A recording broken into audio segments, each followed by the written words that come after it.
नमस्कार, सचिन दीक्षित एक बार फिर से आप सभी के सामने हाजिर। आज एक बार फिर से एक ऐसे शख्स से मुलाकात कराने जा रहा हूं जिन्होंने अपने जीवन के सफ़र में उनके जीवन का अगर परिचय देखेंगे ना तो कहीं ना कहीं प्रेरणार्थ लगता है कि हाँ, ऐसे शख्स जब राजनीति में उतरते हैं तो युवाओं को जान मिलती है और वो भी राजनीति में उतरने की कुछ सीख लेते हैं।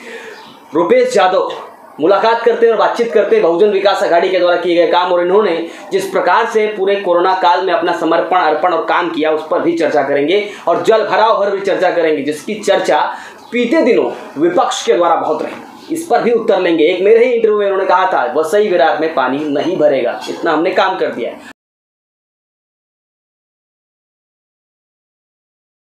अब सीधे मुलाकात करते हैं इस नए इंटरव्यू के द्वारा। सबसे पहले आपको सर नमस्कार। नमस्कार। आपकी मुस्कुराहट से ही सामने वाला चलिए, सबसे पहला सवाल आपसे, इस 4 महीने के कोरोना काल में कितने ऐसे काम किए जिसको हम माने कि रुपेश यादव जनता के बीच में थे? सचिन जी, आपने देखा कि पूरे विश्व में जो कोरोना का जो संकट था तो यहाँ पे आपने देखा कि नाला सोपारा में अगर अपन जो देखेंगे नाला सोपारा वसई में कि एक 22-24 लाख लोक संख्या है और यहाँ पे जो कोरोना के टाइम पे जो लोगों को डर पैदा हुआ था और जो लॉकडाउन के वजह घर में 2 महीना उनके कुछ नहीं था, ऐसे बहुत से लोग थे। उनको आपने देखा कि लोक नेता हितेंद्र ठाकुर साहब ने, जो जीवधन्य ट्रस्ट, साईं बाबा ट्रस्ट, ऐसे बहुत जो संगठन थे उन्होंने डेली का खाना उनको बनाते थे। मतलब जीवधन्य ट्रस्ट है, वहाँ से डेली का आप देखते थे कि ये इस एरिया में 25,000 लोगों को खाना आता था और वो आदित्य हॉल के इधर सब लेके आते थे। आपकी बुलेट रुकती नहीं थी एक भी दिन? हाँ, तो वहाँ से मैं खुद वाड़ा से भी टेम्पू भेज के डेली का वहाँ से मेरे ख्याल से इधर 24-25 हज़ार लोगों का खाना इधर मंगाते थे प्रतिदिन। और वो पूरे आचौले के जो अपने जितने नगर सेवक है, जितने कार्यकर्ते, उनको सब वो डिवाइडेड करता था। मतलब डेली का जिसको 1000, किसको 2000, किसको 3000, 2500। और जीवधन्य ट्रस्ट को हम लोग शाम से रात का जो खाना है वो जीवधन्य ट्रस्ट से लाता था। वो कंटिन्यू 2-2.5 महीना वो हमारा कार्यक्रम चालू था। इस टाइम पे आपने देखा कि जहाँ जहाँ पे लोगों को अपन खाना देते थे, खिचड़ी देते थे, जहाँ जहाँ पे लोगों को चावल मांगता था, मतलब वो रिक्शा वाले रहने दो कि कोई भी रहने दो, यहाँ पे हम लोग हर मतलब मैं 13-14 लाख रुपए का सामान मैं सब मांगा और डेली का यहाँ पे 250-300 लोगों को अपने घर पे ही अपन सब डिवाइडेड करते थे।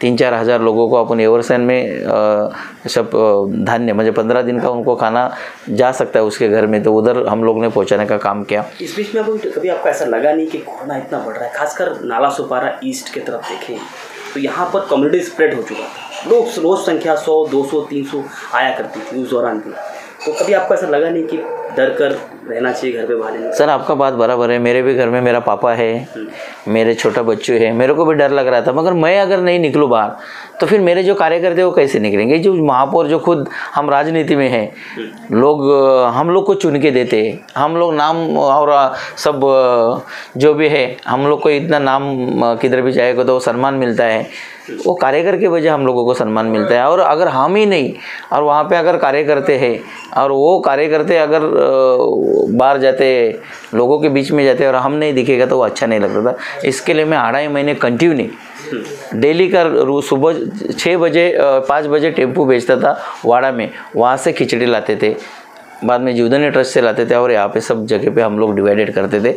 और उस समय मतलब भगवान करे कि वो कभी नहीं आना मांगता है।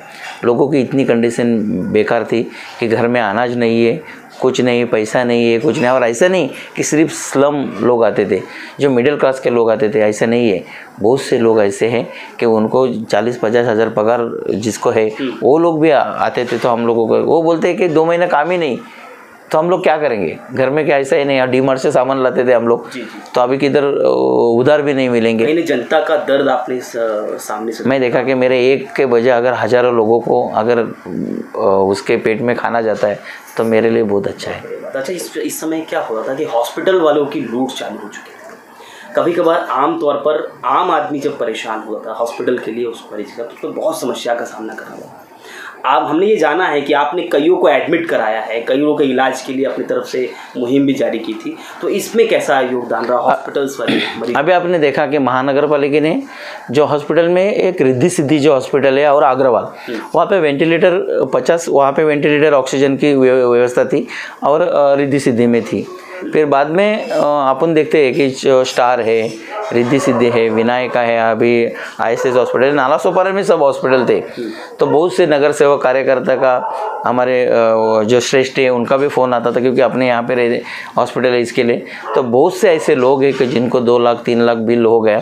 फिर डॉक्टर लोग का और मेरा डेली का चलता था। मैं इतना ही बोला कि इस टाइम पे आप भगवान हैं, वही समझ के आप ये करना मांगता है, मुझे दूसरा कुछ करना नहीं मांगता है, इतना आप देखो। और जिसको जिसको फ़ोन है उसको मैं मदद किया। बहुत से डॉक्टर लोगों को मैं अभिनंदन यहाँ पे कर रहा हूँ कि उन्होंने, मैं जिसका कैपेसिटी नहीं है, मगर उस टाइम पे महानगर पालिका में भी बेड नहीं था, तो उनको मैं प्राइवेट में एडमिट किया और उन्होंने 1 रुपया भी मेरे पास से लिया नहीं। और उनको पड़े, मतलब आक्रामक न होना पड़े। हाँ, आक्रामक नहीं होना मांगते। नहीं तो आपको मालूम है कि अगर जिधर में प्यार से बोलता है वो प्यार से, और वो सच होगा वो। अगर मैं आक्रामक करेगा तो मैं किसको चलाने नहीं दूंगा हॉस्पिटल, इतना मैं कर सकता हूँ। चलिए, अच्छी बात है, कहीं ना कहीं आप एक प्रतिनिधि होने के नाते करना भी चाहिए लोगों के लिए। अगला सवाल, क्या आपको लगता है कि एक मैंने इंटरव्यू किया था, उस दौरान आपने मुझे बोला था कि वसई विरार में पानी नहीं भरेगा, और इसका आपने वादा किया था चुनाव के दौरान का वो इंटरव्यू। आपने जब इंटरव्यू लिया था तभी उस टाइम पे मैं आपको बोला था कि पानी नहीं रुकेगा। हाँ, लेकिन हाँ, तो उसमें आपको क्या दिख रहे? नहीं, वो ठीक है, 2 घंटे 3 घंटे बहुत ज़्यादा पानी रुका, फिर चला गया। आपने देखा 2 साल पानी जो गिरा वो इधर नहीं, पूरे महाराष्ट्र में, भारत देश में था, और सब जगह पे तकलीफ थी। जो मुंबई महानगर पालिका 100 साल पुरानी है, वहाँ पे भी कंडीशन ये थी। मगर हमारे जो लोग नहीं थे, हितेंद्र ठाकुर साहब और सतीश ठाकुर जी, जो हमारे युवा आमदार है, उन्होंने हम लोगों के जो मेन जो लोग हैं उनको सबको एक मीटिंग लगाया, और ये 2 साल में हम लोगों ने कहाँ पे पानी रुका ऐसा पूरा सर्वे किया हम लोगों ने। और जिधर जिधर जो तकलीफ थी वहाँ पे JCP से बोलो, जहाँ पे अभी एवरसाइन का जो संतोष भवन से नाला आया, वो पूरा बिल्डिंग की दीवार तोड़ दी है हम लोगों ने।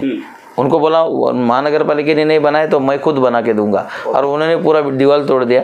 और वो 5 से 6 फुट 15-16 दिन वो काम चालू किया। मैं 2 पोखरण लगाया, JCP लगाया, और वो पूरा नाला साफ किया। जहाँ पे आप वसंत नगरी देख रहे, वहाँ पे भी JCP, अपने जो तिरुपति का कार्यक्रम हो गया, वो नाला जो बड़ा था वो डायरेक्ट उधर अपना वसई खाड़ी में ये किया। वो उधर वसई में जो हमारी टीम है, मानकर साहब, प्रवीण दादा है, विरार में, ऐसे सब जन ने जिधर जिधर तकलीफ थी वहाँ पे पूरा सर्वे करके वो काम किया। इसके लिए आपने देखा कि इतना बारिश गिर के भी 1-2 घंटा पानी रुका, वापस तुरंत निकल गया। तो आपको लगता है कि जगदी गंगाधरन कहना था कि हमने गटर सफाई में बहुत अच्छा काम किया है, जो कमिश्नर साहब है उन्होंने कहा कि हमने अच्छा काम किया। देखो, अभी जो प्रशासक जो है हमारे, जो अभी नए कमिश्नर साहब है, उनको तो अभी 4-5 महीना हो गया, उन्होंने उसका इधर का सर्वे किया होगा उन्होंने। मगर हम लोग इतना साल से राजनीति करते हैं, इतने साल से लोगों के बीच में, तो हमें भी पता है किधर किधर क्या है। तो उन्होंने उनके लेवल से भी काम किया, हमारे लेवल से जो काम था वो हम लोगों ने किया है। आपको क्या लगता है कि जिस तरीके से इस पूरे कोरोना काल में बीता समय है, उसमें प्रशासन कितना कामकाजी रहा, कितना कामकाज उसने ठीक ढंग से किया, खासकर 28 जून के बाद? तो प्रशासन ने आपने देखा है कि अपने जो 5 अग्निशमक से जो जवान हैं, वो जहाँ पे भी आप बुलाएंगे वो भी पहुँचते हैं। वो जहाँ पे हमारे जो यहाँ पे आयुक्त है, उन्होंने भी कोरोना के काल में देखो, जिसका जिधर उनको दबाने का होगा, कुछ गलत करेंगे तो हम उनको छोड़ते नहीं है। मगर जिधर अच्छा काम किया तो वो उनका ये करना, उन्होंने भी बहुत अच्छा काम किया है, प्रशासन ने भी अच्छा काम किया। जो हमारे टीम वर्क थी उन्होंने भी अच्छा काम किया। कमिश्नर साहब से खुश होंगे ना, हमारा मुझे क्या है, जो अच्छा काम करेंगे उसके लिए हम लोग खुश हैं। कमिश्नर साहब अच्छा काम करें, उन्होंने अच्छा काम करने दो, हम खुश रहेंगे।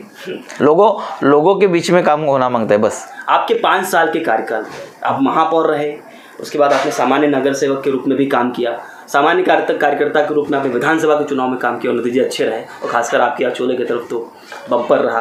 खैर, आपकी तारीफ के काबिल है। लेकिन क्या आपको लगता है इस पूरे 5 साल के आपके कार्यकाल में कितने ऐसे काम किए जो ऐतिहासिक रहे?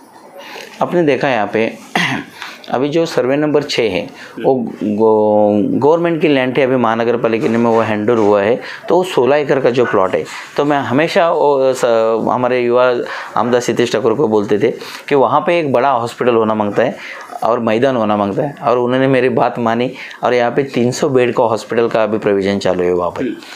वैसे आप यहाँ पे मजिठिया में देखेंगे कि नाट्यगृह नहीं था वहाँ पे भी अच्छा नाट्यगृह बना रहे हैं बच्चे लोग के लिए। जो अपन देखे कि 1 रूम किचन में रहते, कोई झोपड़े में रहते, उसके घर में इन्वर्टर भी नहीं, और बच्चे लोग कोई IAS IPS या CA ये मतलब उनको पढ़ने का है, मगर उसको घर में इतनी पब्लिक है कि उनको पढ़ नहीं सकते।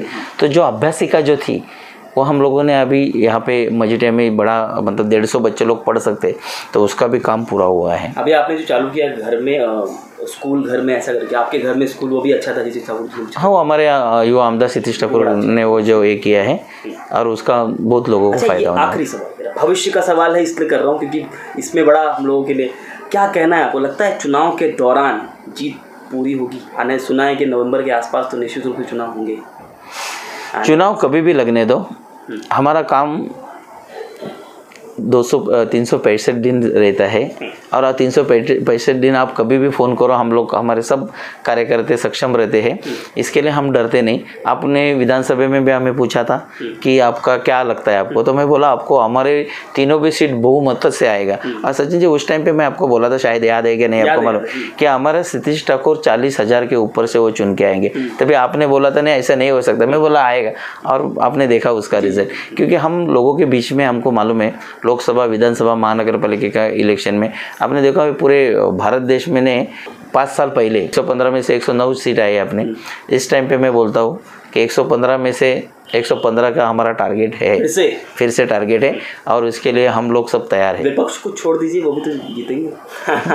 धन्यवाद आपसे मुलाकात करने के लिए। ये थे रुपेश यादव। रुपेश यादव ने लगभग सारे सवालों का उत्तर दिया। कोरोना काल के इस 4 माह के पीरियड में जो इन्होंने मेहनत की उसकी बात बोली, खास तौर पर विपक्ष के वो सवाल जो जलभराव को लेकर थे, आमदा नगर सेवक कहाँ थे, इसका भी लगभग उत्तर मिल ही गया कि लगातार 4 महीने में इन्होंने काम किया, लगातार जनता के बीच में रहे, अन्न से लेकर भोजन तक वितरण करने का कामकाज चल रहा। अब देखने ये होगा कि आने वाले समय में जो नगर सेवक के चुनाव आएंगे, यानी महापालिका के चुनाव आएंगे, उसमें इनका योगदान किस तरह रहता है और बहुजन विकास अघाड़ी का ग्राफ फिर कहाँ बढ़ेगा या घटेगा, ये समझ में आएगा। आज के लिए धन्यवाद।